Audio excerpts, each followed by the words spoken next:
İlk gezimizi Doğu ve Güneydoğu Anadolu bölgelerini içeren Diyarbakır, Mardin ve Batman il ve ilçelerindeki 50'ye yakın sivil toplum örgütü, kanaat önderleri ve değişik kişi ve kuruluşların ziyaretiyle başladık. Bugün bir noktada o raporu sizinle paylaşacağız. Daha sonra Ege bölgesindeki illerdeki sivil toplum örgütleri, Akdeniz bölgesindeki sivil toplum örgütleriyle buluşmamız oldu. Dünün bölgedeki asker kimliğindeki kişiler olarak bugün sivil toplum örgütü sıfatıyla bölgeye gitmemiz, bölge insanı, STK'ları ve kanaat önderleri üzerinde çok farklı, çok olumlu bir etki oluşturdu. Asker, sivil toplum örgütü ve barış üçleminin bir arada bulunması, özellikle Diyarbakır, Batman, Mardinli STK'lar ve kişiler üzerinden bir araya gelmesi mümkün olmayan üç kavram. Asker ve barış sürecine katkı sağlıyor. Asker ve bir sivil toplum örgütü.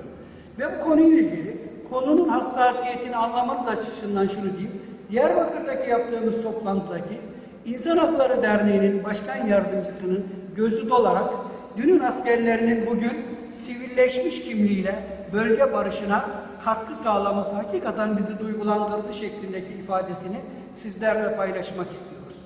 Bugüne kadar barış veya barışla ilgili konularda hep dayatmacı güçlerin dediği oldu ve onların hakimiyetini izlediniz. İlk defa demokratik güçler siyasetin taşın altına elini sokmasıyla biz de varız dediler. Dolayısıyla siyasetin taşın altına elini sokmasıyla birlikte Türkiye Büyük Millet Meclisi devreye girdi, akiller devreye girdi, sivil toplum örgütleri devreye girdi, ASDER devreye girdi.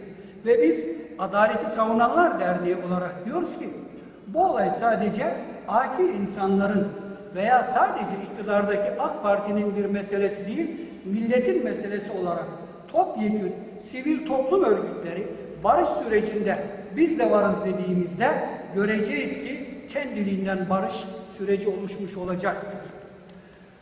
Doğu ve Güneydoğu'daki tespitimiz şudur ki, batıdaki STK'lar bir istiyorsa oradakiler tıpkı makara sistemi gibi üç istiyorlar. Onlar daha çok sıkıntı gördüler, daha çok çektiler. Dünden razılar.